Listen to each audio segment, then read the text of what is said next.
hai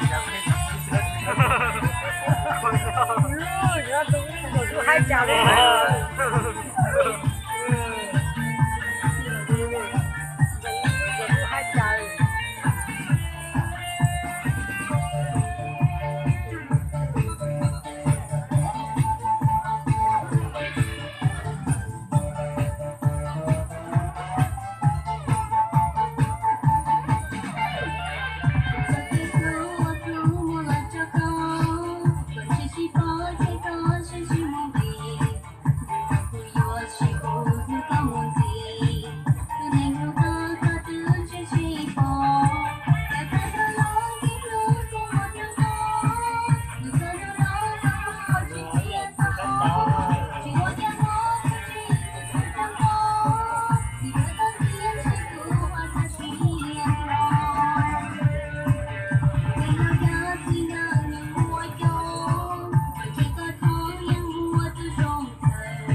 Tiểu đá.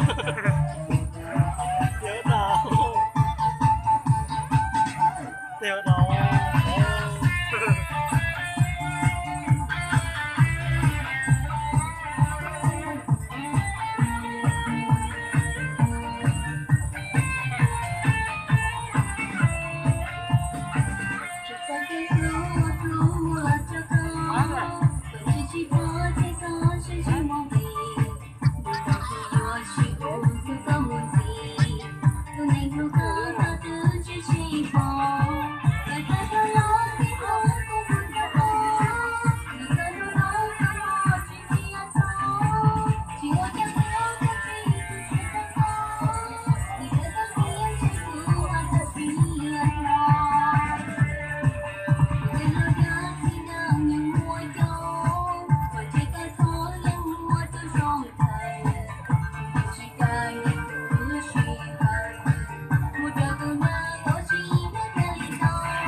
Tiểu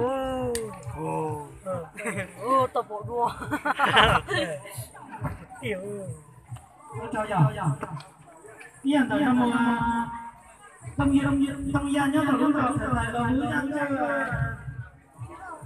cho tiệm cũ lũ đâu mà tôi sẽ là có tiền tôi sai rồi ba hôm nay là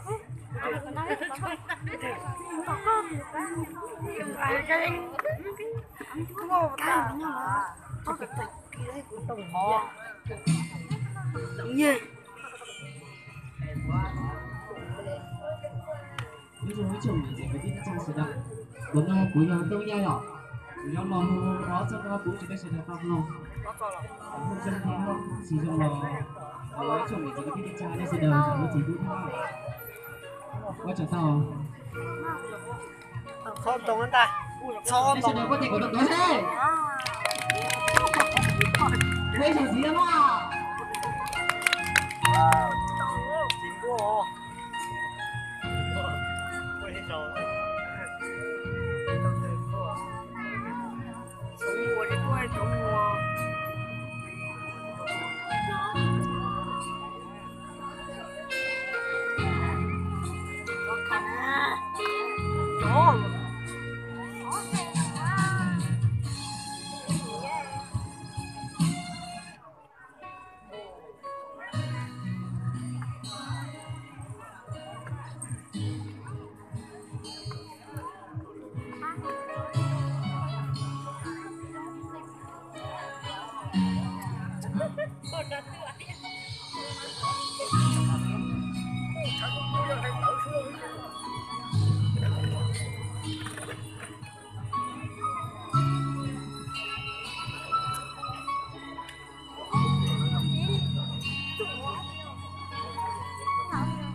数了我就赢了。 Không có lo nha. Tiền nó à. Mà hôn trên đây cầu cầu thôi.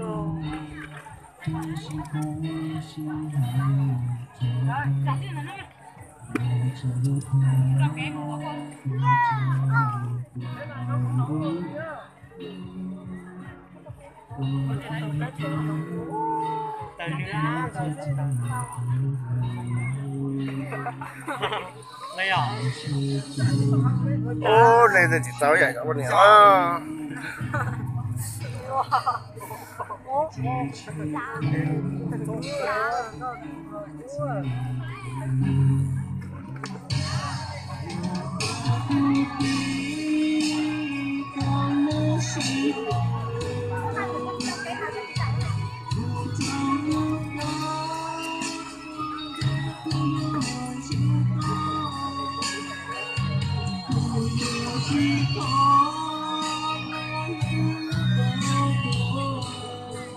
Lấy dầu lên, lấy dầu lên.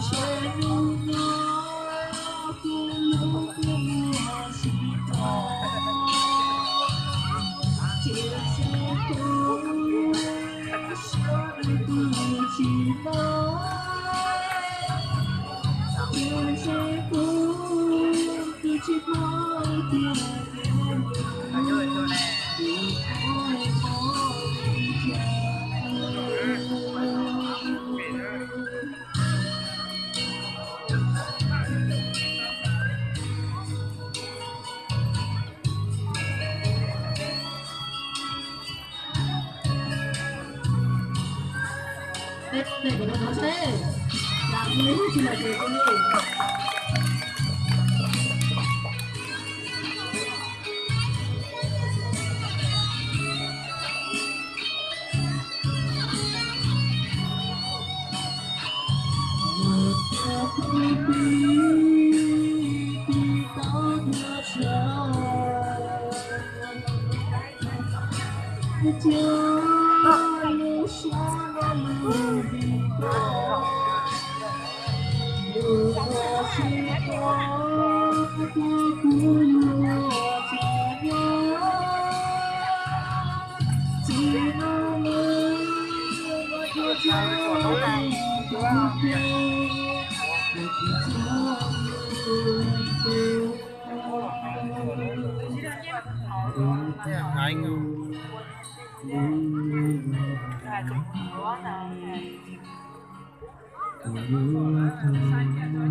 Mày nghe. Mày nhớ. Mày nha. Mày có điểm hướng nè. Nó mà đoàn dệt này mà không đỏ đủ thì ơ nhở.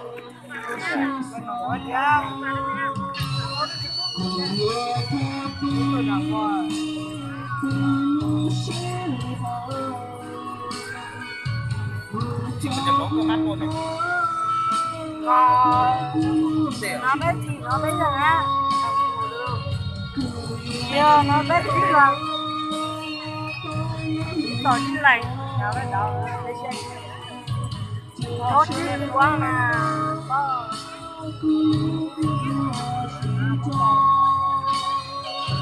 Nó trông nữa này. Á từ này. Á chua này. Ôi anh có anh ta.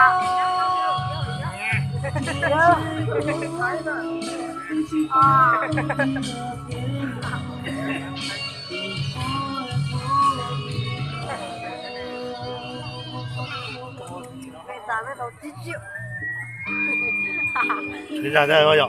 Có ra đây coi nhở. Đâu. có cái xe đi có thể cái xe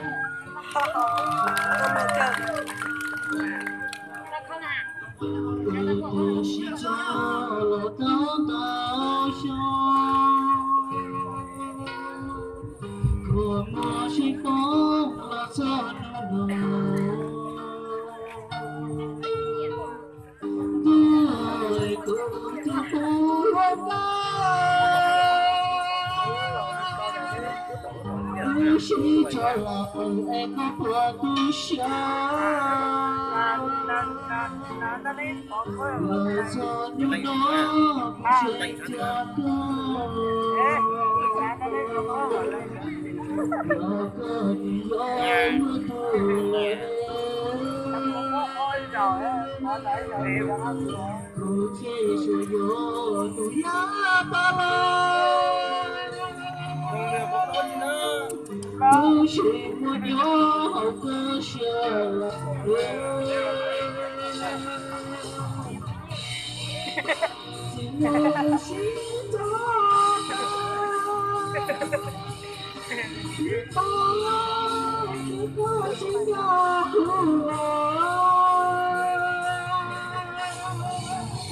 có sự nhớ tới cũng cho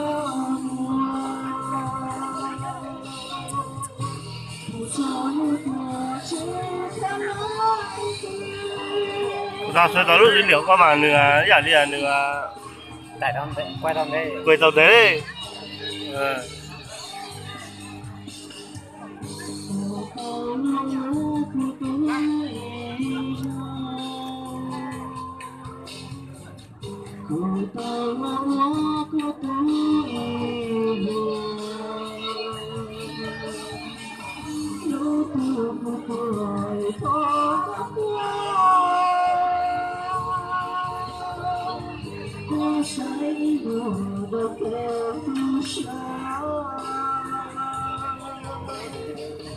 chẳng có tiếc vui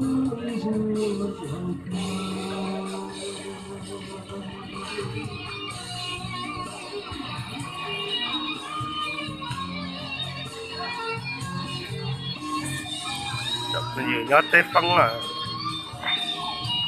nhớ vài nhớ tết phong rồi lần thì tập bỏ xe ba đại ký thế này cái ba chăn đi thể xong là thế này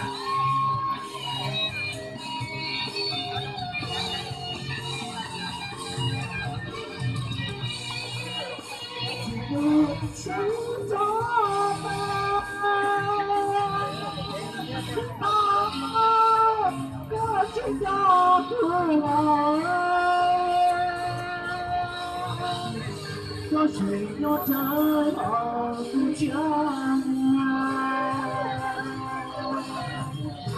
không chẳng một quả sẽ lại con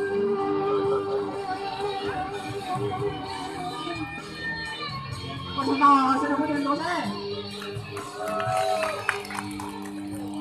con chẳng đâu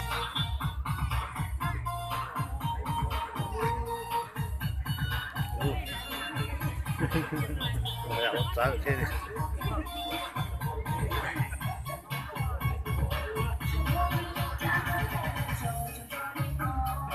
nó mấy chỉ phải một cái đấy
Thân nói là chỉ cho cái là Chú đừng có thể đi đó xe cái gì nên một cái gì hả cái gì một chỗ nữa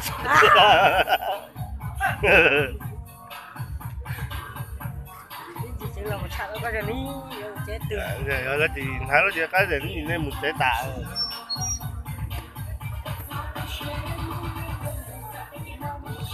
chết được chỉ chẳng có đất lồng đấy wow yeah nó can đồ là kỳ khẩu đấy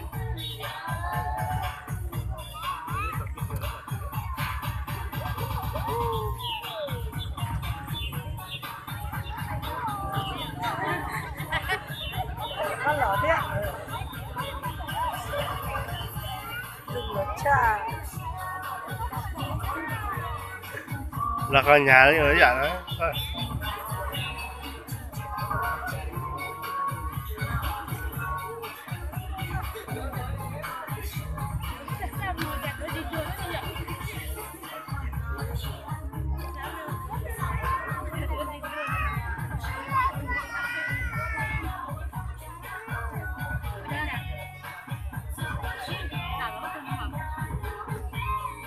Lùa kìa, đúng không? Lùa kìa, lùa kìa. Lùa gì đấy định khá thôi.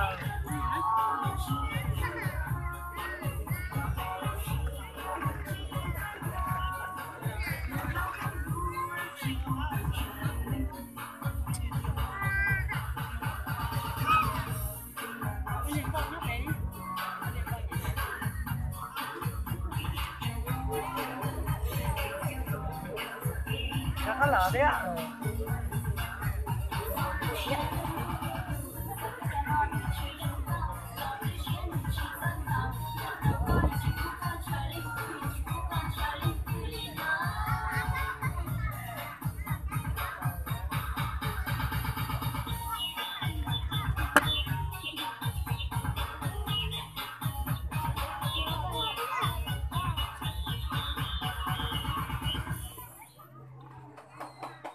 Một trăm tới rồi. Yên rồi.